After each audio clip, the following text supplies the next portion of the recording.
CM sir நன்றி சொல்றதுக்காக திருச்சிக்கு போனாரு நன்றி சொன்னாரா? சரிங்கண்ணா, திருச்சி கிழக்குல அவர் நன்றி தெரிவிக்க போனதுல உங்களுக்கு கூட்டம் சாட்டாச்சு. ரைட். இது என்ன கூட்டம்? இங்க ஆரம்பத்துல இருந்து இன்னும் நன்றியே வரலையே.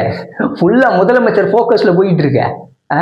நன்றி தெரிவிக்க தானே போனீங்க, அதை தெரிவிக்க வேண்டியது தானே. எதுக்கு அங்க பேசிக்கிட்டு இருக்கீங்க முதலமைச்சரை பத்தி? இல்ல உங்க கட்சியோட ஆக்கப்பூர்வ சிந்தனையை பத்தி பேச வேண்டியது தானே. எதுக்கு முதலமைச்சரை குற்றம் சாட்டி பேசிக்கிட்டு இருக்கீங்க? நீங்க பண்ணா நாங்க பண்ணா தக்காளி சட்னி தீர்ந்து போயிட போது நான் பார்த்து அடுத்த ஒப்பாரி. கவர்ச்சியால தான் ஆட்சிக்கு வந்தீங்கன்னு என்ன பார்த்து சொல்றாங்க அப்படின்னு முதலமைச்சருக்கு சிஎம் சாருக்கு கோவம் வருது. சரி, கவர்ச்சியில் ஜெயிக்காம நீங்க எதை வச்சு ஜெயிச்சீங்க சொல்லுங்க பாப்போம். ஏன்னா கவர்ச்சியா? இந்த கேள்வி எத்தனை வாட்டி தானா நாங்களும் பதில் சொல்றது? நீங்க ஏன் தோத்தீங்க நான் சொல்றேன்னா எத்தனை வாட்டி தான் சொல்றது? உங்களுக்கு புரியாதா? கேட்காதா? உங்களோட அடிப்படை கட்டமைப்புல இருக்கிற ரவுடிகளை நீக்குங்க. மக்களுக்கு தொந்தரவு தர உங்க நிர்வாகிகளை நீக்குங்க.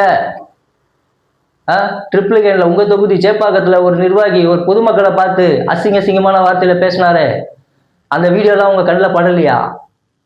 ஏன்னா இந்த மாதிரிலாம் நீங்க இருந்து அந்த ஆட்சியில எங்களை கொடுமைப்படுத்திட்டு இப்போ கவர்ச்சிக்கு நாங்க ஓட்டு போட்டோம் திரும்ப எங்களையே அண்டர் எஸ்டிமேட் பண்றது. அதாவது தே ஆர் இன்டெலெக்சுவல்.